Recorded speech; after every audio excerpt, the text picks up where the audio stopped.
Hi, this is Sierra, and this is Reading Arsenal. I am back after a long break. I was sick and it wasn't very fun to talk, so now that I'm better, I decided to show off some books that I got before Christmas and for my birthday. So, without making this intro or video way too long, let's get started with the books. The first book I got was for my birthday, which was on November 27th. I turned 20 years old and it was awesome. I don't really feel that different, but 20, it just feels like it's just 2 decades I'm here on this earth. I got A Game of Thrones, the graphic novel, volume 1, adapted by Daniel Abraham and art by Tommy Patterson. Original story obviously by J.R.R. Martin. So basically, this is just an adaptation of the A Game of Thrones first book in the Song of Ice and Fire series. It's a graphic novel, so there's lots of nice pictures. It has like an intro. So here's an example of a page of it. Looks pretty cool. So that was the only book that I got for my birthday, officially. But I do have some other books that were bought for me and that I bought myself for me. The first book I got myself was The Chemist by Stephenie Meyer. This is a sort of departure from Stephenie Meyer's normal works. She usually does natural sci-fi kind of thing. This is more of a psychological thriller. It's about this woman who used to work for the government, now she doesn't. And then I guess she was like a scientist or something, or a chemist, obviously. So things start to go wrong after she used to work for them, and like she gets kind of sucked back into things. Intrigued. I haven't read anything by Stephenie Meyer other than the Twilight Saga, which, oh my god, I don't even know how to describe the Twilight Saga. It's probably a whole nother video. The Chemist is sort of different. I haven't picked it up yet, and I haven't picked up The Host, which is Stephenie Meyer's first foray into adult fiction. This one is definitely seems more adult. She's not a bad writer. It's just some of her characters are awful. I don't even want to go into anything. The next book I got for myself was Shadow and Bone by Leigh Bardugo. This is the first book in the Grisha verse thing? Yeah, the Grisha trilogy. So there's 3 books. There's Siege and Storm, Ruin and Rising, and Shadow and Bone, which is the first one. I heard it's like absolutely amazing, and everyone is like, all these characters are my babies. Well, everyone meaning people on BookTube. I'm really excited to read this. It wasn't very expensive, and it's very readable to me, and I love the cover. It's very cool. I don't know much about the Grisha trilogy or its spin-off duology, which is Six of Crows and Crooked Kingdom. I feel like it'll be interesting once I get into it because I don't want to know too much going into it. The next book I got for myself was actually a really cool find. It is a classic in this gorgeous edition, Alice's Adventures in Wonderland by Lewis Carroll and illustrations by Camille Rose Garcia. I think I recognize that name. I don't know why. I'll have to look her up because just the illustration on the cover like really caught my eye, and when I saw it was like Alice in Wonderland, I'm like, I've actually never read Alice in Wonderland, and this will be a cool way to experience it. And there's more illustrations on the inside. I hope Alice in Wonderland story is in its full form. It's published by Collins Design. I got this at HMV of all places. It was like the last one, and I was like, yes, I need this in my life. The next book I I got for myself is The Wrath and the Dawn by Renee Ahdieh. I haven't heard of this book until I started watching BookTube. From what I gather, it is 1,000 Nights or 1,000 Arabian Nights retelling where Prince, who gets married every day, and then after the day ends, he kills his bride. Seems very dark. The main character sounds interesting because she going to be his bride, and she's trying to figure out, is there really more to this story? Is there more than just this guy being an absolute asshole? I'm super excited. It has deckled edges, which I love, love, love. The next book that I bought for myself is Tales from the Shadowhunters Academy by Cassandra Clare, Sarah Rees Brennan, Maureen Johnson, and Robin Wasserman. It's like a collection of short stories based around, obviously, the Shadowhunter Academy. I don't know anything more than that. If it's a Shadowhunter book, I'm obviously gonna get it because I am like pretty well a huge fan of everything Shadowhunters, although I haven't finished the Mortal Instruments, nor the Infernal Devices, nor started the other series, which name escapes me at the moment. And I haven't read any of the other spin-off books, like the Bane Chronicles or the Shadowhunters Codex. I haven't read that yet. The next books, I got them used. The books so far that I've gotten are new books. These are used books that I paid like next to nothing for. So the first one is The Hobbit by J.R.R. Tolkien. I needed a copy of The Hobbit because I still haven't read it. I haven't read a lot of things, I know, and I'm not necessarily being apologetic for it. Stress. That's it. Hobbit is the set 60 years or so before Lord of the Rings. It's like a classic fantasy novel copy of the Lord of the Rings, so they kind of fit together really well. But I really like this edition of The Hobbit. I don't like the movie tie-in editions to anything. I just like normal original art. Excited to pick this one up because I know it's like an easier read than Lord of the Rings, because from what I've heard, Lord of the Rings is like basically mostly songs and supposed to be like an epic, which it is, of course. Like, I love the Lord of the Rings movies, but I've heard the book is just it's hard to get through. But I'm sure once I have more patience and I've read more books, I'll be able to get through it. And because I find that it's hard for me to get through now, it's hard for me to get through like long-winded series, and I tend to just stop unless it's like short books, you know? That's just me, and that's just my reading taste right now, so what can you do? So the next book that I got, which is unfortunately a Mass Market paperback, which, well, I don't particularly like Mass Market paperbacks, but this isn't too bad. I got Hannibal by Thomas Harris. This is the third book in the Hannibal Lecter series. I have read the first book, Red Dragon, the introduction of Hannibal Lecter, Will Graham.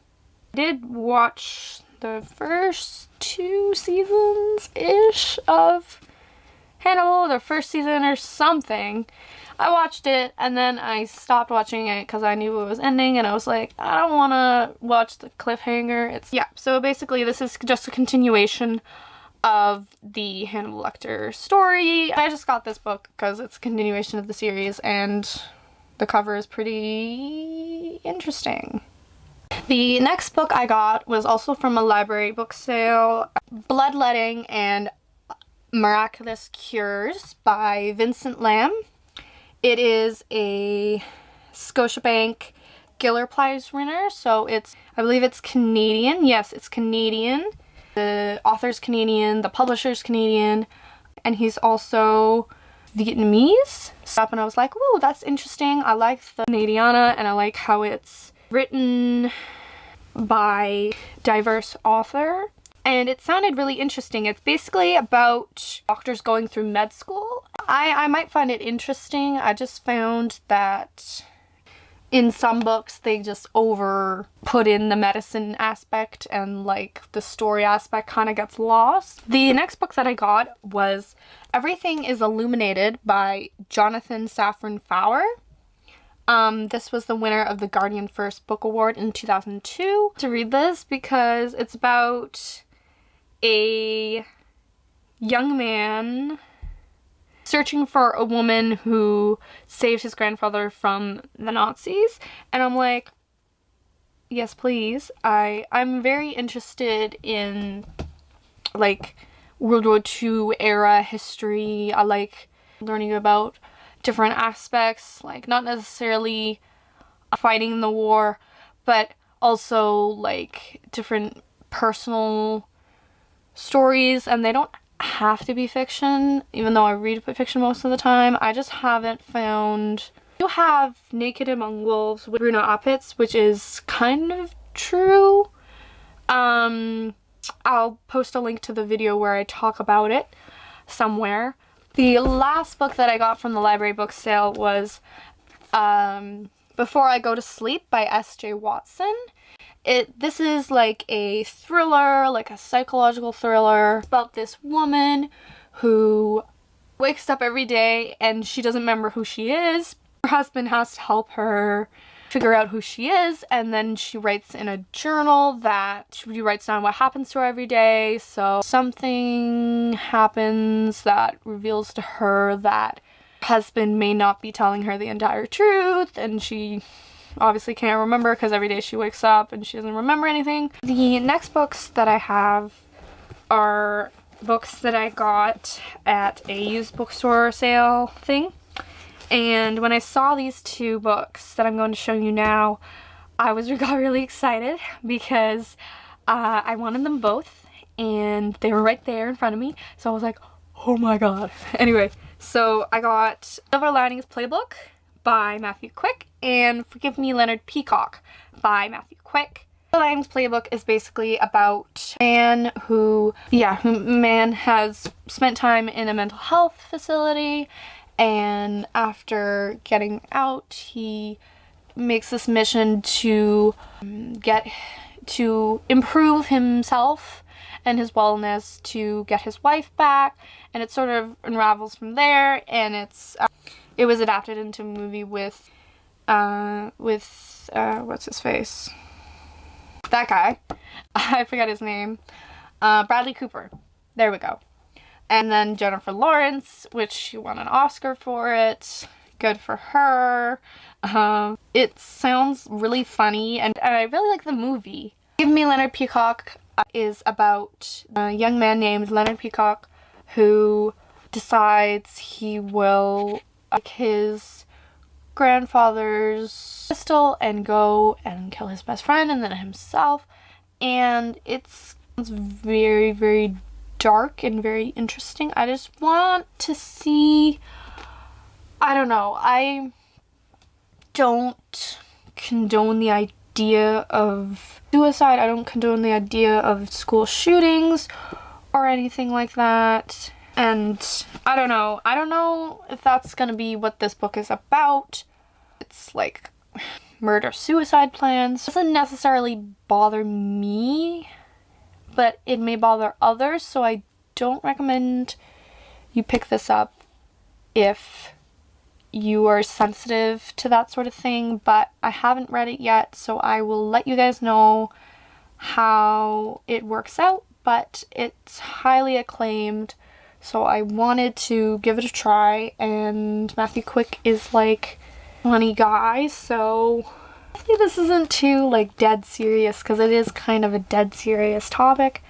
The last book that I got, and the book I want to bounce off from, is I want to hear your guys' opinions and sort of thoughts on this. I bought this before I realized the scope of what occurs in this novel, and I just wanted to clear the air when I haul it.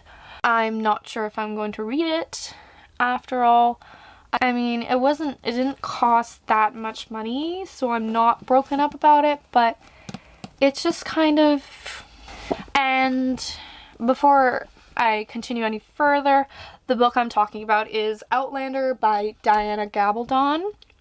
This book is about a woman who lives in the 40s, and she is back from the war and reunited with her husband, and she walks through an ancient stone circle and she gets transported back in time to 1743, where she meets another guy, and it's like, not exactly sure if I want to read this or if it interests me anymore. I mean, the story sounds so interesting, but just this big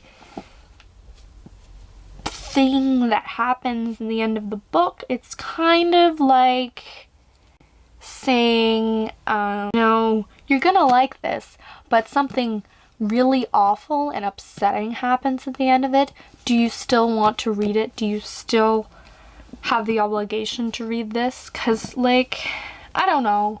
I'm kind of glad I got this secondhand, but I don't want to support that kind of thing in writing, because it doesn't have to happen. It doesn't need to happen. It's just, it's a thing that a lot of women and men deal with a lot, and to have this book kind of like escapism into this world, we're kind of abruptly shocked back into reality, and kind of like we're so shocked that we just dismiss it.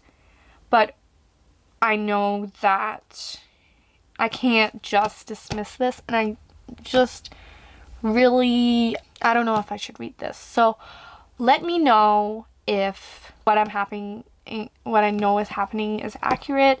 I want to have like an intelligent discussion about this, because I honestly, I haven't read it yet, and I don't know. I just don't want to perpetuate the idea that violating somebody is entertainment.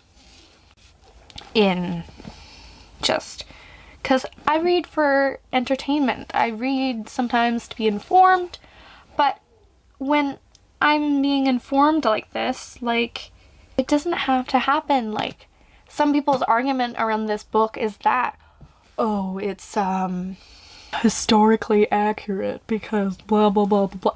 I'm like, what? Like, it,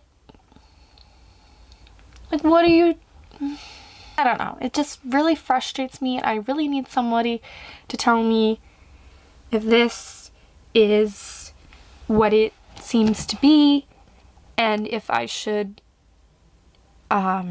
read this or support this author further, because I'm not sure, and I'm completely open to any sorts of discussion. So please let me know in the comments below. Yeah.